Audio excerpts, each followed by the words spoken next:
hi guys I am Pankhi and welcome to A mini vlog আৰু মই আহিছোঁ লগৰজনী ঘৰলৈ আপোনালোক সকলোৱে জানে আৰু এইটো ডিছ যিটো মই দেখাইছোঁ আপোনালোকক মানে চব্জিটো সেইটো মই জীৱনত প্ৰথমবাৰ খাইছোঁ পাপৰৰ ভাজি সেইটো পাপৰৰ লগত আলু বহুতেই টেষ্টি আছিলে একদম আৰু এইগৰাকী দেখিছেনে ভইচ অভাৰ দিওঁতে একদম নাচি নাচি ভইচ অভাৰ দিবলৈ গাইজ আমি এতিয়া ওলাই আহিছোঁ ছানছেট চাবলৈ কিন্তু ছানটো নাই ছেটো নাই একোৱেই নাই আমি জাষ্ট গৈ আছোঁ এতিয়া মই শুই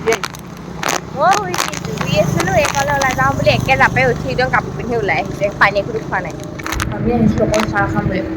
আৰু এইটো খাই আছোঁ গাইজ মোৰ যোৱাৰ সময় আহি পৰিল আৰু কিন্তু মই আজি যাম ঘৰলৈ নহয় আকৌ লক্ষ্মীহঁতৰ ঘৰলৈ যাম মানে ঘৰলৈ যাবলৈ হোৱাই নাই মানে একদম আৰু এতিয়া ধুনীয়াকৈ আমি চাহ তাহ খাই দিলোঁ লক্ষ্মীহঁতৰে আছে আমাক নিবলৈ গাড়ীত খাই মানে আৰু বহুত বেয়া হৈছে পংখী যাবগৈ কিন্তু ফূৰ্তি লাগিছিল কি হাগৈ যাম এতিয়া আমি ওলালোঁ যাওঁ মই ৰেডি তাই হোৱাই নাই এতিয়ালৈকে আৰু গাইজ আমাক পিক আপ কৰিবৰ কাৰণে আহিছে লক্ষ্মী আৰু লক্ষ্মীহঁতৰ মা আচলতে আমাক পিক আপ কৰিবলৈ নহয় সিহঁতি আচলতে গৈছিলে তিয়কৰ ফালে কিবা কাম আছিলে আৰু আমাক লৈ গ'লি আৰু এয়া দেখিছেনে ডিছকাশ্যন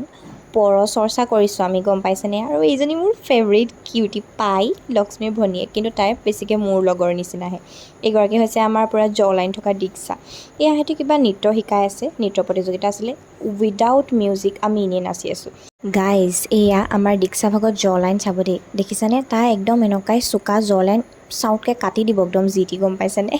কিন্তু আমি নাচটোতে এইবোৰ দি আছোঁ একো গান বাজি থকা নাই বেকগ্ৰাউণ্ডত মই সঁচাকৈ কৈছোঁ লগত মোৰ একো কথা নাই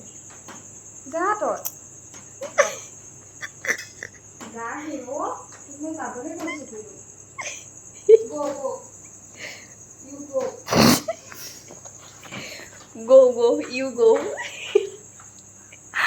चाय से मेरे साथ प्यार हो गया इसका গাইজ মেকুৰীজনী আমাৰ লগত চকুটি মাৰি আছিলে গম পাই তাই আমাৰ লগত লাইন মাৰি আছিলে আৰু এয়া 2টা বজাৰ পাছৰ দৃশ্য গুড নাইট বাই বাই